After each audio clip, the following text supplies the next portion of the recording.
In the heart of New York City, a respected dentist lived a life that looked perfect from the outside, until his ex-wife was found murdered. As investigators dug deeper, they uncovered another body, another secret, and a marriage that never truly ended. What began as love slowly transformed into control, manipulation, and silence, where every argument became a warning and every memory turned into evidence. This is not just a story about murder, it's about what happens when the truth inside a marriage is buried for too long. Read on to uncover how a husband's secrets became a crime that shocked the city. The man in the waiting room smelled faintly of antiseptic and mint, the kind of cleanliness designed to calm people before pain. Soft jazz leaked from a ceiling speaker, barely louder than the hum of dental equipment working behind closed doors. He sat with his hands folded neatly in his lap, spine straight, ankles crossed, as if posture itself were a moral choice. To anyone watching, he looked like a man who belonged here, successful, composed, unremarkable in the safest way. He checked his watch for the third time into minutes, then stopped himself. Control mattered. Routine mattered. Monday mornings always followed the same script. Arrive early, review patient schedules, sip coffee that had already gone lukewarm. He liked predictability. It kept the noise down inside his head. A receptionist laughed softly at something on her phone. Someone coughed. Life continued in small, ordinary sounds. He focused on them, letting each one anchor him to the present. The past was something he preferred to keep organized, filed away like old dental records no one ever requested. His phone vibrated once against his thigh. He ignored it. When it vibrated again, sharper this time, he sighed and glanced down. A news alert bloomed across the screen. The headline truncated, almost polite in its restraint. Two women found dead in Manhattan apartment, investigation ongoing. He felt nothing at first, just a mild irritation at the interruption. Then he tapped. The article loaded slowly, images blurring into place. Police tape, flashing lights, a building he recognized without understanding why. His eyes moved carefully, methodically, trained to notice details without reacting to them. Names appeared midway through the text. The first made his chest tighten, just slightly. His ex-wife. The word ex had always felt inaccurate, as if it suggested distance that never truly existed. They had signed papers, divided furniture, rehearsed civility. But some bonds didn't dissolve. They only changed shape. The second name meant nothing to him, or so he told himself. He read it twice, then a third time, searching for a reaction that didn't come. The article offered few details: time of death, no suspects, neighbors interviewed. It was written with the careful neutrality of people who didn't yet know whose lives they were describing. He locked his phone and slipped it back into his pocket. Across the room, a woman flipped a magazine page, the paper snapping sharply. He noticed how her hands shook, how she pressed her lips together afterward. Fear was always visible, if you knew where to look. He had learned that long ago. Dr. Harris? The receptionist called. He stood immediately, smoothing his jacket. "That's me," he said, voice warm, reassuring, the kind of voice people trusted without questioning why. As he followed her down the hallway, fluorescent lights reflecting off polished floors, the headline replayed itself in his mind. Two women, one passed, one unnamed, for now. The words settled into him, heavy but orderly, like stones placed deliberately in a pocket. In the operatory, he washed his hands slowly, watching the water run clear. He met his reflection in the mirror above the sink. Calm, presentable, innocent. If innocence could be measured by appearance alone, somewhere beyond the walls of the clinic, His past had finally broken its silence, and as he picked up his gloves, he wondered not for the first time how much of a marriage ever truly ends, and how much simply waits to be discovered. He thought of her laugh, the way it used to fill rooms and arguments alike. He thought of promises made quietly, then rewritten over years. The waiting room door closed behind him, sealing in calm, while something older, unresolved, followed him down the hall toward memories he pretended no longer mattered. Marriage with locked doors. When she first married him, she believed love was something you practiced, like patience or forgiveness. It was not loud or dramatic. It lived in routines, in shared mornings, in the quiet pride of introducing him as her husband. He told her often how lucky he was, how grounded she made him feel. She held onto those words whenever doubt crept in. In the beginning, disagreements felt normal. Small corrections slipped into conversations, gentle enough to ignore. He would smile and say, "That's not how it happened," when she recalled an argument. Or, "You're remembering it wrong again," with a tone that sounded amused, not cruel. She laughed along, embarrassed by her own certainty, trusting his confidence over her instincts. Over time, her memories became negotiable. If she felt hurt, he explained why she shouldn't. If she cried, he asked what she was really upset about, as though emotion required justification. He never raised his voice. That was the part she told herself mattered.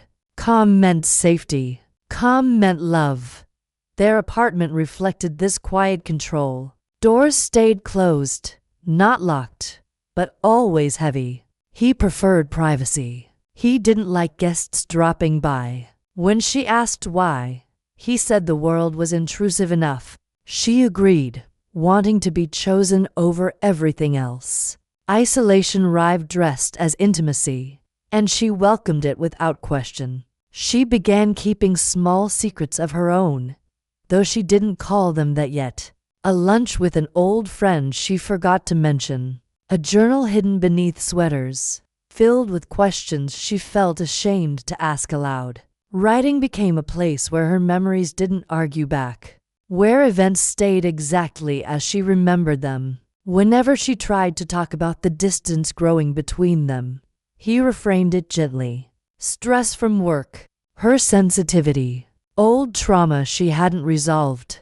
He suggested therapy for her, offered to help her work through things. The implications settled quietly. The problem lived inside her, not between them. She watched herself change in reflection, shoulders tense, smile rehearsed. Arguments ended with her apologizing, unsure what she had done wrong but certain she had done something. He accepted apologies graciously, like gifts owed. Afterward, he was affectionate again, attentive, reminding her why she fell in love in the first place. Trust didn't shatter all at once. It thinned. She noticed moments that didn't align. Phone calls taken in other rooms. Passwords changed without explanation. A look that crossed his face when she asked simple questions. When she pressed, he accused her of suspicion, of inventing threats where none existed. She learned to retreat. The word divorce never appeared suddenly. It hovered for years, unspoken but understood. By the time papers were signed, the marriage had already hollowed out. Love remained, twisted and painful, tangled with fear and loyalty. Even as she packed boxes, she wondered if she was the one who failed, if locking her own doors might have saved them. Long after the marriage ended, she would still hear his voice correcting her memories. And somewhere in the quiet spaces of her mind, unanswered questions waited patiently, ready to surface when the past finally refused to stay closed. The woman no one knew Abooth's first sign was an email that didn't belong to her. It appeared years later, buried in an old account she opened out of habit more than intention. scrolling through remnants of a life she once shared. The subject line was brief, almost careless. No names, just familiarity. She stared at it long enough to feel foolish, then opened it. The message was warm, personal, written in a tone she recognized instantly. Not romantic in the obvious way, but intimate in the dangerous one. The kind that assumed understanding, shared history, inside jokes. She felt a quiet nausea settle as she read it twice, then a third time, searching for proof that she was misinterpreting something ordinary. She wasn't. More fragments followed. Voicemail saved but never deleted. His voice softer than she remembered it being with her during those years. He spoke as if time bent for this woman, as if conversations with her existed outside consequence. There were pauses filled with familiarity, laughter that landed easily. He sounded lighter, freer. The call history told its own story. Missed calls late at night, repeated numbers she didn't recognize, appearing and disappearing like a pattern designed to avoid notice. She remembered those nights now, the way he'd roll away in bed, claiming sleep. The faint glow of his phone turned face down on the dresser. The woman's name surfaced gradually, almost reluctantly, stitched together through context and inference. She was not a secret in the dramatic sense. She existed in the margins, in the hours between obligations. Not officially part of the marriage, but not absent from it either. A parallel line running beside their life, close enough to touch, never crossing in daylight. From his perspective, it had felt manageable. He told himself that emotional proximity wasn't betrayal, that no vows were broken if bodies stayed faithful. He organized his days carefully, allocating parts of himself where they fit best. One version of him was a husband, reliable, calm, admired. Another listened closely to a woman who asked fewer questions and never challenged his memory. The timelines overlapped in ways he chose not to examine. A dinner rescheduled here, a late meeting there, small lies stacked neatly, each one supporting the next. He believed control was the same as balance, that as long as no one confronted the whole picture, nothing could collapse. But memory has a way of rearranging itself when seen from the outside. She noticed dates that aligned to precisely. Messages sent during arguments she vividly recalled. Moments when he'd been distant without explanation. What she once labeled intuition, he had labeled insecurity. Now the fragments assembled themselves without asking permission. The woman was never meant to be known. She lived in his phone, his voice, his private assurances. He told her what she needed to hear, just as he always had. He was careful with promises, generous with attention. He liked being needed in different ways by different people. When the fragments finally formed a shape, it was less shocking than exhausting. The truth didn't arrive as revelation but as confirmation. Her marriage hadn't contained one betrayal, but a quiet pattern of emotional division. Two lives running in parallel, sustained by silence. And somewhere between those lines, between what was said and what was hidden, the past began to lose its order. Dates blurred, intentions tangled. What once felt separate now pressed dangerously close, threatening to collide as the story moved toward a moment no one had planned for. And no one could undo. Divorce isn't an ending. Divorce papers were signed on a gray afternoon that felt deliberately unremarkable. No raised voices, no final confessions, just pens moving across paper, hands never touching. She expected relief to arrive once it was done, some clear sense of release. Instead, she felt suspended, as if the marriage had ended in name only, leaving its weight intact. She moved into a smaller apartment across town. New walls, new locks. She told herself this was what starting over looked like. At first, She avoided places that reminded her of him, then slowly reclaimed them out of stubbornness. A coffee shop they once argued in, a park bench where he proposed. Each visit felt like testing a bruise. He stayed present in careful ways, texts checking in, emails offering help. "Just making sure you're okay," he wrote, as though concern could exist without consequence. When she didn't respond quickly enough, he worried aloud. When she did, he thanked her for being mature. The language was gentle, reasonable. It made resistance feel dramatic. She began doubting her reactions again. After all, he wasn't angry. He wasn't demanding. He never crossed lines explicitly. When she mentioned needing space, he agreed immediately, then followed up days later to apologize for worrying too much. He framed his presence as protection, his attention as care. She wondered when boundaries had become something she needed to justify. Rebuilding herself was harder than she expected. Therapy helped, but only in fragments. Some days she felt clarity sharpen, memories aligning in ways that made sense. Other days, guilt crept in, convincing her she had exaggerated everything. Healing was not linear. Neither was separation. He knew this. He sensed when to reappear, when to retreat. He remembered details she forgot, referenced shared jokes, reminded her of versions of herself she liked better. "You seem tired lately," he said once, voice soft with familiarity. "I just want you to be okay." She nodded, unsure why reassurance from him still mattered.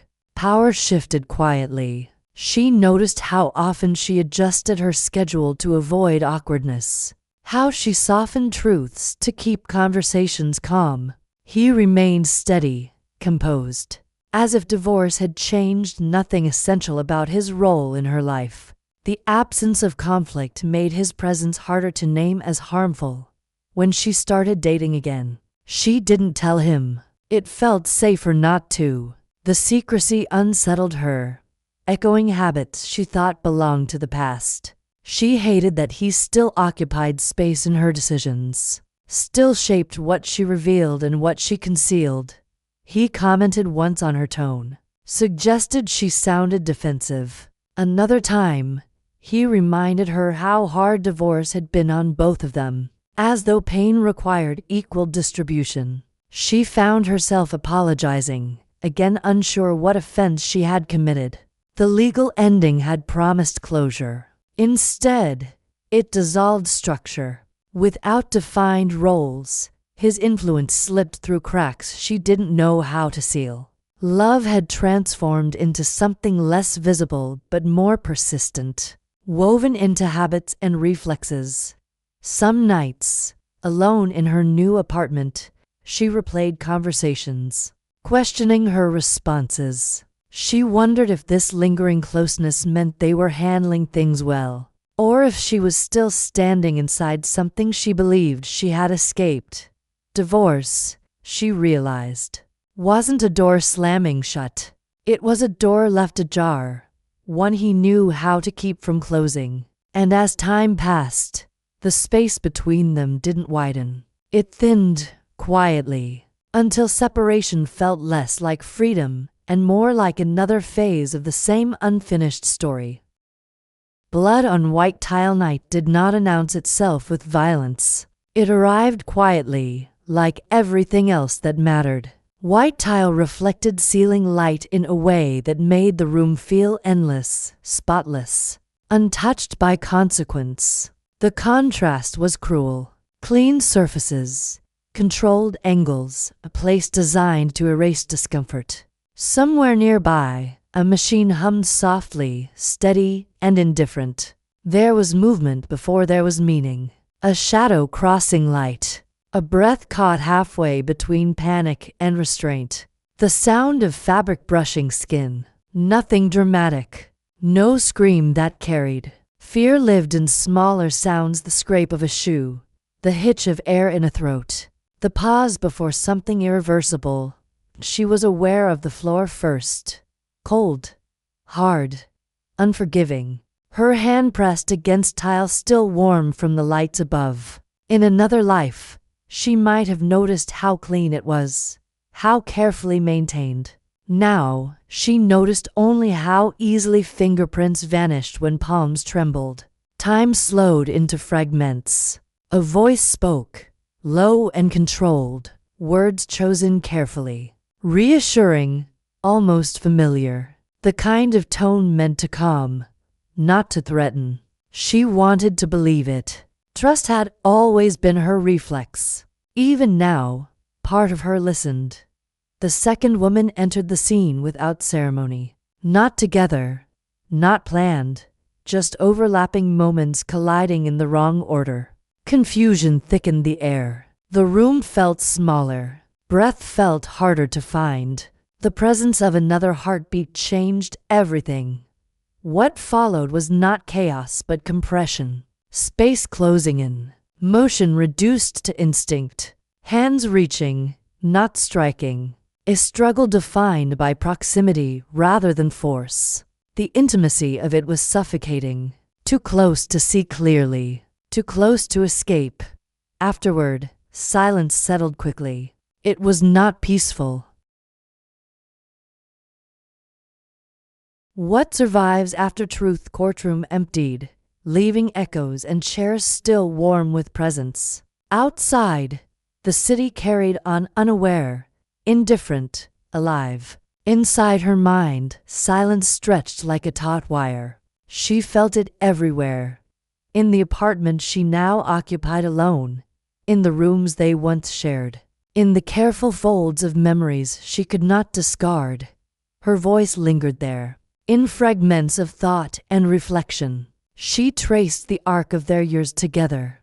The laughter, the subtle manipulations, the love that had both sustained and restrained her. She realized that even with all the evidence laid bare, the truth could not undo what had already been lived. Some things survive only as memory. Justice, she understood, would never feel complete. The legal verdict, whatever it might be, was only a notation on paper. It could not reconstruct the intimacy that had been weaponized, the hours of quiet control, the fear threaded through affection. It could not retrieve what had been lost or fully measure the cost of love transformed into leverage. She wandered through the spaces they had once inhabited together, now strange in their emptiness. The kitchen table, the balcony overlooking the city, the hallway where arguments had been whispered rather than shouted, all carried traces of what had occurred,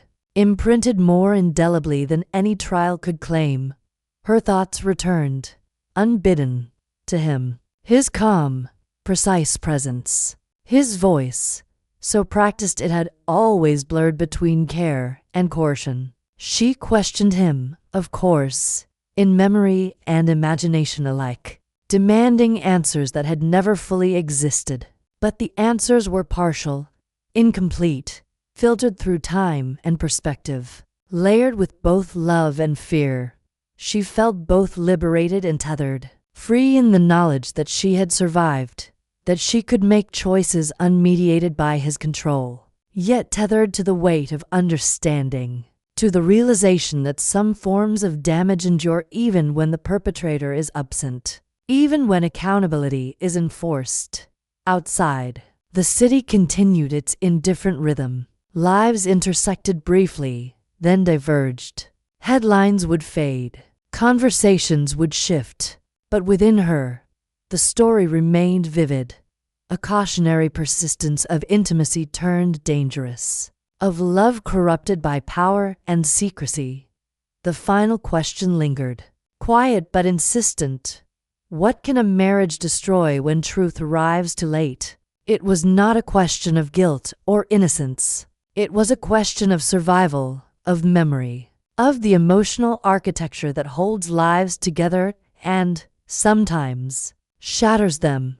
She closed her eyes and listened to the absence, to the echoes, to the life that continued in small, deliberate motions. Some part of her would always carry him, the marriage, the fear, the love. and the fragile truths that had emerged too late to change anything. And yet, she understood that survival itself was a form of justice, however incomplete, however quiet, and it was the only verdict that truly mattered.